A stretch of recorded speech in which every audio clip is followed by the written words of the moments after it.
प्यारे दोस्तों, अस्सलाम वालेकुम। आप देख रहे हैं इरफानी वर्ल्ड यूट्यूब चैनल और मैं हूं मोहम्मद इरफान झारखंड। दोस्तों, हिंदुस्तान भर में अपने नाम का डंका बजाने के बाद महाराष्ट्र और बिहार के अंदर अपनी पार्टी को बुलंदी में पहुंचाने के बाद असदुद्दीन ओवैसी ने अब अपने रुख को मोड़ दिया है पश्चिम बंगाल की तरफ।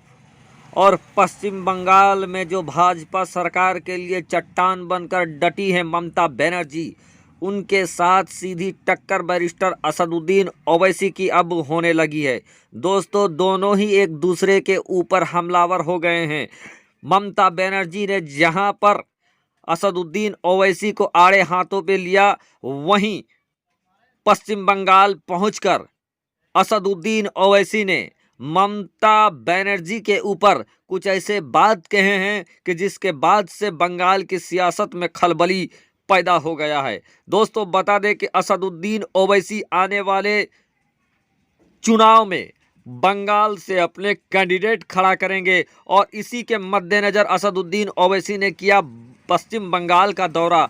कहां पर असदुद्दीन ओवैसी का दौरा हुआ, किन से मिले और मिलने के बाद असदुद्दीन ओवैसी ने जो बातें कही हैं, उन बातों ने बंगाल के सियासत में हलचल पैदा कर दिया है। और सीधे सीधे असदुद्दीन ओवैसी, बैरिस्टर असदुद्दीन ओवैसी ने गुजरात का मामला उठाकर ममता बनर्जी को अपने लपेटे में ले लिया है, घेरे में ले लिया है। तो दोस्तों, इससे पहले के वीडियो का आगाज करें, अगर आप भी ये मानते हैं कि असदुद्दीन ओवैसी ममता बनर्जी के लिए घातक हो सकता है, अगर ममता बनर्जी असदुद्दीन ओवैसी को अपने साथ ना मिलाए, तो दोस्तों आप अभी से कर दीजिए मेरे वीडियो को इस लाइक। साथ ही साथ अगर इस चैनल में अगर आप पहली बार आए हैं तो चैनल को कर लीजिए सब्सक्राइब। साथ ही साथ बेल के बटन को ऑन करें, ऑल नोटिफिकेशन के ऑप्शन को दबा लें।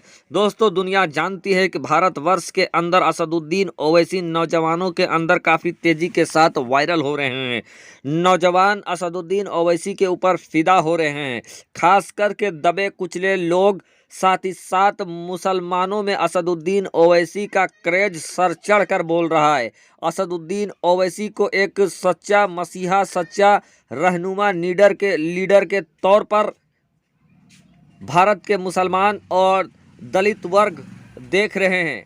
और असदुद्दीन ओवैसी ने वर्तमान में ऐसे काम भी किए हैं जिसने मुसलमानों और दलितों की आवाज़ को बुलंद करने का काम किया है। दोस्तों, उन्होंने मुसलमानों और दलितों और दबे कुचले वर्ग का आवाज़ को सिर्फ सड़कों पे ही नहीं बल्कि संसद में भी उठाने का काम किया है। और भारतीय जनता पार्टी को सबसे भयंकर तरीके से जो घेरने का काम किया है और तमाम कामों के ऊपर जिन्होंने मजबूती के साथ सवाल पूछने का दमखम दिखाया है, तो वो कोई और नहीं बल्कि बैरिस्टर असदुद्दीन ओवैसी है। दोस्तों, हैदराबाद के अंदर जो चुनाव हुआ और उस चुनाव में जो म्यूनसिपलिटी का जो चुनाव हुआ और वहाँ पर भारतीय जनता पार्टी ने सीधे लोहा लेने के लिए, असदुद्दीन ओवैसी से लोहा लेने के लिए जिस तरीके से पहुँच गई थी भारतीय जनता पार्टी, और वहाँ जिस तरीके का टक्कर हुआ, जिस तरीके का चुनाव हुआ, वो अपने आप में इतिहास में दर्ज हो गया और असदुद्दीन ओवैसी के रुतबे को, सियासी कद को और ज़्यादा बढ़ाकर चला गया। दोस्तों, अब घमासान, अब संग्राम पश्चिम बंगाल में होने वाला है। ये वही पश्चिम बंगाल है जहां एक छत्र राज करती हैं ममता बनर्जी, जिनको पश्चिम बंगाल का बच्चा बच्चा दीदी के नाम से जानता है। और दीदी वो फौलादी सीना, वो फौलादी जज्बा लेकर वहां की मुख्यमंत्री के कुर्सी में 22 है, जिसको उखाड़ फेंकने के लिए भारतीय जनता पार्टी पूरा दमखम लगा रही है। और पूरा का पूरा बीजेपी पार्टी उत्तर प्रदेश में किलाबंदी, घेराबंदी कर रही है ममता बनर्जी के खिलाफ। वहीं ममता बनर्जी की पार्टी में भी कुछ टूट नज़र आ रहे हैं। कुछ लोग हैं जिनको ये लगता है कि ममता बनर्जी अब डूबने वाली जहाज बन गई है और उससे पहले ये लोग ममता बनर्जी को छोड़कर भारतीय जनता पार्टी में काफ़ी तेज़ी के साथ शामिल हो रहे हैं। आगे आने वाले चुनाव में ये पता चल जाएगा ममता दीदी का दम चलेगा या ओवैसी का दमखम या भगवा लहराएगा पश्चिम बंगाल के अंदर। लेकिन दोस्तों, ममता बनर्जी ने असदुद्दीन ओवैसी पर अटैक करते हुए सीधे तौर पर कहा है कि भगवा ब्रिगेड बीजेपी ने हैदराबाद की एक पार्टी मुसलमानों के वोट को काटने के लिए पश्चिम बंगाल बुलाकर ला रही है। इस पर असदुद्दीन ओवैसी बुरी तरीके से बिफर पड़े और उन्होंने ये कहा, चूंकि उनका, आपको बता दें दोस्तों, आगामी जो चुनाव होने वाला है उस चुनाव के मद्देनज़र बैरिस्टर असदुद्दीन ओवैसी ने फुरफुरा शरीफ का दौरा किया और फुरफुरा शरीफ के पीरजादा अब्बास सिद्दीकी के साथ उनका वार्तालाप हुआ है, बातचीत चल रही है। और असदुद्दीन ओवैसी ने यह साफ कर दिया है कि पश्चिम बंगाल का जो चुनाव होगा वो अब्बास सिद्दीकी के दिशा निर्देश में ही होगा, यानी पश्चिम बंगाल का कैप्टन एक तरीके से अब्बास सिद्दीकी होंगे। एमआईएम पार्टी की तरफ से पश्चिम बंगाल का कैप्टन अब्बास सिद्दीकी होंगे और अब्बास सिद्दीकी के दिशा निर्देश में ये तय किया जाएगा कि पश्चिम बंगाल में कितने सीटों पर एमआईएम अपने कैंडिडेट को उतारेगी। और दोस्तों, इसी मेल मिलाप और वार्तालाप करने के बाद ये तय हो गया है कि पश्चिम बंगाल का अगला चुनाव अब्बास सिद्दीकी के नेतृत्व में एमआईएम पार्टी लड़ने जा रही है।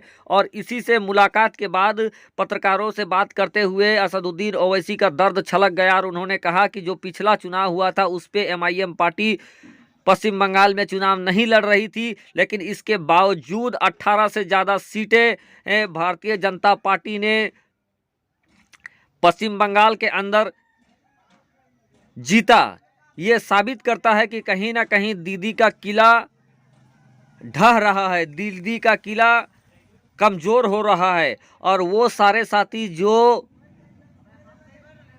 सीपीआई से लड़ते वक्त सीपीआई के सत्ता के खिलाफ जिन्होंने संघर्ष किया और दीदी का साथ दिया, ऐसे लोग अब तृणमूल कांग्रेस को छोड़कर भारतीय जनता पार्टी में जा रहे हैं। तो ऐसे में दीदी को अपना किला बचाना चाहिए, अपने लोगों को संभालना चाहिए, वाहियात किस्म का उलूल झुलूल बातें नहीं करना चाहिए।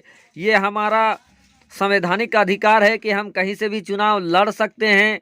और ये उलूल झुलूल की बातें कि हमको बीजेपी ने भेजा है तो इसने भेजा है, तो ये सरासर बेबुनियाद है। साथ ही साथ ममता बनर्जी अपने आप को मुसलमानों का सबसे बड़ा मसीहा बताती है। तो जब गुजरात का मामला था तो उस समय गुजरात के कांड के वक्त ममता बनर्जी कहाँ थी? उस समय तो ममता बनर्जी भारतीय जनता पार्टी के ही साथ थी। तो इन तरह के तीखे सवालों के साथ ममता बनर्जी के ऊपर ताबड़तोड़ अटैक कर दिया असदुद्दीन ओवैसी और ये क्लियर कर दिया है कि किसी भी सूरत में अगला चुनाव ममता बनर्जी के साथ हो या तो फिर अकेले हो, वो चुनाव लड़कर रहेंगे। अब इसका फायदा किसको होता है? ममता दीदी को होता है, ओवैसी को होता है, या तो फिर बीजेपी को होता है? आगे पता